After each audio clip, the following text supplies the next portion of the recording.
Praise Lord. आज हम लोग याकूब की पत्री 5 अध्याय और उसका 13 वचन से लेकर 17 वचन तक पढ़ेंगे। यदि तुम में कोई दुखी हो तो वह प्रार्थना करे, यदि आनंदित हो तो वह स्तुति के भजन गाए। यदि तुम में कोई रोगी है तो कलीसिया के प्राचीनों को बुलाएं और वे प्रभु के नाम से उस पर तेल मलकर उसके लिए प्रार्थना करें, और विश्वास की प्रार्थना के द्वारा रोगी बच जाएगा और प्रभु उसको उठाकर खड़ा भी करेगा। और यदि उसने पाप भी किए हों तो उनकी भी क्षमा हो जाएगी।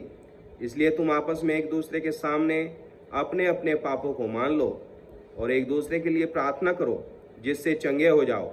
धर्मी जन की प्रार्थना के प्रभाव से बहुत कुछ हो सकता है।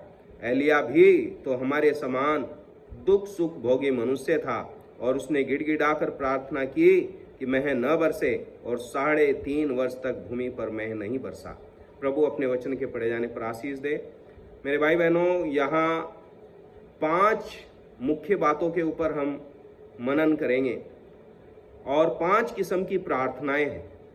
पहली प्रार्थना है 13 वचन में, यदि तुम में कोई दुखी हो तो वह प्रार्थना करे। पहली प्रार्थना दुखी हृदय की प्रार्थना है।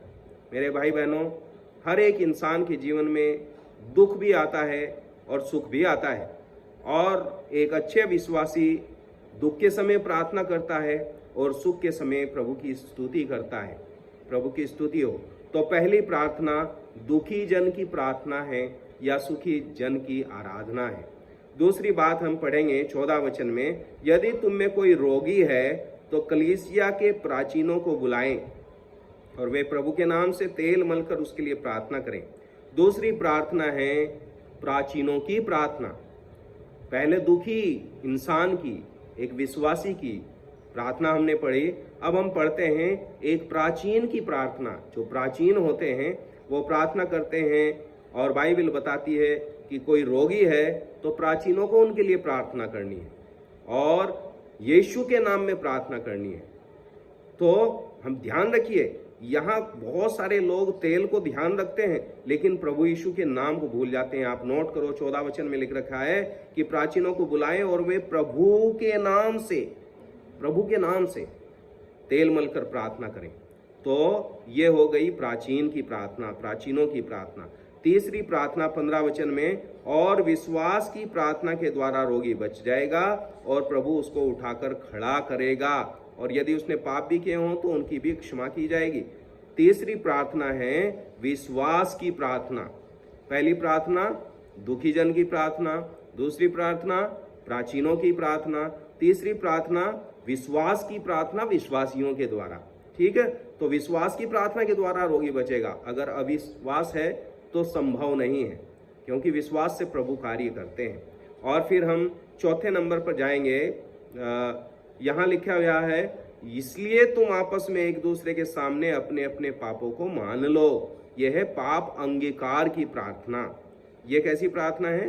पाप अंगीकार की प्रार्थना। और किसके द्वारा प्रार्थना होगी? बाइबल में लिख रखा है, इसलिए तुम आपस में एक दूसरे के सामने अपने अपने पापों को मान लो और एक दूसरे के लिए प्रार्थना करो, जिससे चंगे हो जाओ। धर्मी जन की प्रार्थना के प्रभाव से बहुत कुछ हो सकता है। यह है धर्मी जन की प्रार्थना। पहली प्रार्थना दुखी जन की प्रार्थना, दूसरी प्रार्थना प्राचीनों की प्रार्थना, तीसरी प्रार्थना विश्वास की द्वारा विश्वासी की प्रार्थना, और चौथी धर्मी जन की प्रार्थना। फिर हम आखिरी प्रार्थना पढ़ते हैं 17 वचन, एलिया भी तो हमारे समान दुख सुख भोगी मनुष्य था, और उसने गिड़गिड़ाकर प्रार्थना की कि मेह न बरसे, और 3.5 वर्ष तक मेह नहीं बरसा। और यह है सुख दुख भोगी मनुष्य की प्रार्थना।